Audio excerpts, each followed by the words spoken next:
Die Masse wünscht sich bezahlbare und innovative Mobilität. Da gab es schon den ein oder anderen vielversprechenden Lichtblick und ich zeige euch jetzt, was aus diesen Fahrzeugen geworden ist. Besonders in der Elektromobilität ist es immer noch recht schwierig, etwas Günstiges und gleichzeitig Gutes zu finden. Klar, es gibt mittlerweile recht gute Angebote wie beispielsweise für den Dacia Spring am unteren Ende oder gute Leasingraten für MG4 und Konsorten. Doch wurden uns noch vor kurzem Fahrzeuge schmackhaft gemacht, die preislich weit darunter liegen sollten. Und wenn man den damaligen Hype um diese Autos bedenkt, hört man doch erschreckend wenig von diesen. Deswegen zeige ich euch heute die bisher meist erwartetsten Elektroautos, was sie kosten würden und was eigentlich aus denen geworden ist. Das wohl populärste Beispiel des Niedergangs eines günstigen Elektroautos ist der Sono Sion. Die Insolvenz wurde hier medial breit begleitet, ich wollte ihn trotzdem in die Liste mit aufnehmen. Der Sono Sion war ein ausgefallenes Konzept aus, zumindest für mich, fragwürdigem Design und einer anderen Art aus Innenraumgefühl. So hat man über fast die gesamte Armaturenlänge echtes Moos verbaut, welches die Luft filtern konnte. Einmalig. Geplant war der Sion hauptsächlich als innovatives und Carsharing-Fahrzeug mit der Besonderheit, dass so gut wie die gesamte Außenfläche mit Solarzellen überzogen war. Mit 120 kW oder 163 PS konnte er bis zu 140 km/h schnell fahren. Die von Sono angegebene installierte Leistung der Solarpaneele betrug 1200 WP, womit sich die Reichweite um durchschnittlich 112 oder bis zu 245 km pro Woche erhöhen ließ. Der Preis des Sono Sion sollte mal unter 30.000 € liegen. Allerdings hat sich herausgestellt, dass das Gesamtdesign nicht ganz so durchdacht war und hat unter anderem deswegen seine Investoren verloren. Jetzt will Sono nur noch in der Solarsparte weitermachen. Als deutscher Tesla-Jäger wurde der Elektrokleinwagen Ego Live schon bezeichnet. Von der Realität war dieser Traum aber so dermaßen weit entfernt, dass man sich das gar nicht vorstellen kann. Nicht nur machte das Unternehmen im April 2024 bereits zum zweiten Mal pleite, der City-Winzling war auch nicht ansatzweise so gut wie die Elektroautos, gegen die er positioniert wurde. Autotester bemängelten erhebliche Qualitätsprobleme und zahlreiche Mängel im Detail. Zudem war das reine Stadtauto viel zu teuer, um ein echter Konkurrent für Smart Fortwo, Fiat 500e, VW e-up oder Renault Twingo Electric zu sein. Wer sich einen Fisker Ocean gekauft hat, sitzt jetzt auf einer 2,5 Tonnen schweren Zeitbombe. Die Firma ist pleite, neue Modelle gibt es nicht mehr, die Ersatzteilversorgung und fehlender Support für das SUV dürften Besitzer eines Ocean vor gewaltige Probleme stellen. Den Hersteller sowie den Auftragsfertiger Magna in Österreich kostete das Fisker-Desaster viel Geld und Arbeitsplätze. Für Firmenchef Henrik Fisker ist dies bereits die zweite Pleite einer von ihm gegründeten Autofirma. Auch der Plug-in-Hybrid Fisker Karma war damals nach einer kurzen Hypephase eingestellt worden. Byton war als eines der vielen chinesischen Autostartups ebenso früh wie imposant gestartet. Top-Leute wurden von etablierten Autoherstellern verpflichtet und ein komfortabler Elektro-Crossover namens M-Byte entwickelt, der besonders mit seinem gigantischen Bildschirm im Cockpit weltweit von sich reden machen sollte. In den Handel und auf die Straße schaffte es Byton trotz mehr als 65.000 Vorbestellungen aber nicht und man musste den Geschäftsbetrieb einstellen, weil schlicht das Geld ausgegangen war. Das Startup-Unternehmen Faraday Future wollte die Mobilität einst neu definieren. Doch bei der mit Spannung erwarteten Präsentation des neuen Autos blieb außer Floskeln nicht viel hängen.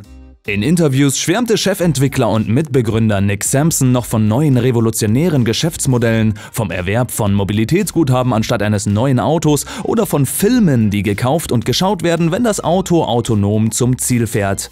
Was aktuell mit Faraday Future wird, weiß niemand so recht. Vor Jahren gab es große Shows auf Messen wie der Consumer Electric Show in Las Vegas, doch der erste Wagen FF91 wurde zu einem beinahe so großen Dauerproblem wie die Finanzlage des chinesischen Autobauers.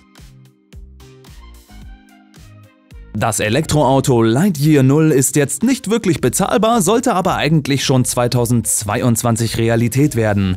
Anders als viele Wettbewerber setzte der niederländische Lightyear nicht nur aus Strom aus der Steckdose, sondern wäre das erste in Serie produzierte Solarfahrzeug. Der Preis? 250.000 €. 6 Jahre dauerten die Entwicklungen zum vermeintlich ersten echten Solarauto der Welt, geplant waren maximal 946 Fahrzeuge.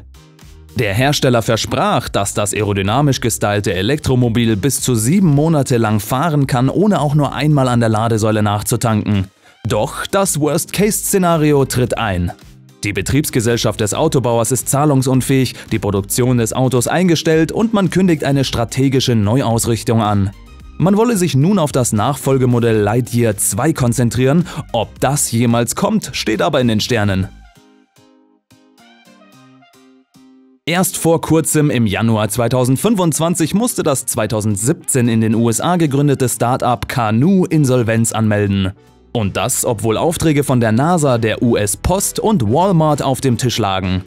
Canoo hatte sich nämlich hauptsächlich für modulare Vans, Transporter und Pickups spezialisiert, scheiterte aber bei Verhandlungen mit Investoren, kämpfte mit finanziellen Engpässen und fehlenden staatlichen Fördergeldern. Der Schuldenbetrag häuft sich bis zum Ende auf 164 Millionen Dollar bei nur 126 Millionen Dollar Vermögenswerten. Der Betrieb wurde also im Januar 2025 ebenso eingestellt. Fox E-Mobility ist ein deutscher Hersteller und die hatten schon ein etwas unbekannteres und eher erfolgloses Modell in petto, die Fox Mia. Ein, wenn man so will, Elektro-Kleinbus. Mit der Mia 2.0 wollte man mit 16.000 € Startpreis die untere Preisgruppe für Kleinst-Elektrofahrzeuge aufmischen. Jahrelang wurde die neue Mia 2.0 angeteasert und der Produktionsstart immer wieder aus Geldmangel verschoben. Doch seit circa 2 Jahren hört man so gut wie gar nichts mehr von dem Projekt. Damals hatte ich auch ein Video zu dem Fahrzeug gemacht, welches extreme Resonanz noch bis heute auslöst. Die Leute wollen wissen, was daraus geworden ist, also schauen wir uns das mal an. Die Fox Mia 2.0 war in 2 Versionen geplant. Eine Passagiervariante mit einem Fahrersitz vorne und 2 Sitzen dahinter und eine Lieferantenversion. Mit nur 3,2 Meter Länge hätte es 1500 Liter Stauraum und 200 Kilometer Reichweite geboten. Eigenen Angaben zufolge verbuchte Fox E-Mobility für 2022 einen Jahresfehlbetrag von 2,3 Millionen €. Im Vorjahr betrug das minus 3,8 Millionen €. Das Unternehmen erzielte bislang noch keine Umsätze, weil das erste richtige Serienfahrzeug, eben der elektrische Kleinwagen Mia 2.0, nach letztem Planungsstand erst ab 2025 ausgeliefert werden sollte. Die aktuellsten Infos zu Fox E-Mobility sind tatsächlich gar nicht mal so lange her, zum einen vom 1.11.2024. Diese besagen, dass für die Schweizer Tochtergesellschaft Fox Automotive Switzerland AG eine provisorische Nachlassstundung angeordnet wurde. Damit wird der Fox Automotive Switzerland AG zunächst bis zum 14. Februar 2025 Gläubigerschutz gewährt, um eine Sanierung durchführen zu können. Zum anderen versucht Fox E-Mobility seit 2023 ein von der südkoreanischen Yangji Investment Group in Aussicht gestelltes Darlehen über 10 Millionen € abzurufen.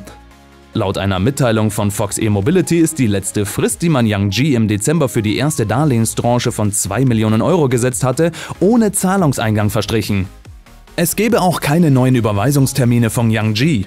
Fox E-Mobility geht daher von einem vorsätzlichen Vertragsbruch und Täuschung aus. Yangji hat sich bislang nicht zu den Gründen für die Nichtauszahlung des Darlehens geäußert. Fox E-Mobility will nun Schadensersatzansprüche prüfen. Hört sich schon mal ziemlich schlecht an und was nun aus der Mia 2.0 wird, kann man sich wohl denken.